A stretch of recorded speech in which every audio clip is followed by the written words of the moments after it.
फटफट पहुंचेगा। चालू तो करने दो उसको। चालू है रोटी और सेव पूरी। सेव पूरी कौन से प्लेट लाइक हाँ नॉर्मल वो प्लास्टिक पेपर का प्लेट है, सेव पूरी है।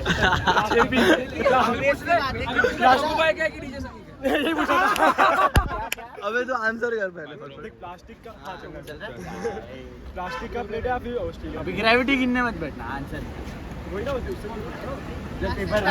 Paper plate. तो ये मुझे ट्रिक क्वेश्चन लग रहा है क्योंकि मेरे को बोला कुछ ऐसे बिठा के मेरे को तू रिग्रेट करेगा बाद में, पर इट्स ओके। सेव पूरी सेकंड काइनेमेटिक इक्वेशन। रोटी डायरेक्ट फेंक रहा है। हाँ, और वो भी डायरेक्ट रोटी डालेगा, रोटी कोई प्लेट में नहीं है। चल रोटी भी सेम प्लेट प्लेट बैलेंस हो गया ना। हाँ, सेम बस। प्लेट सेम दुकान से एक नंबर। हाँ 2 मिनट का वीडियो हो रहा है भाई। चलना करना वो पोस्ट भी नहीं कर पाएगा। अभी तो बता रहा हूँ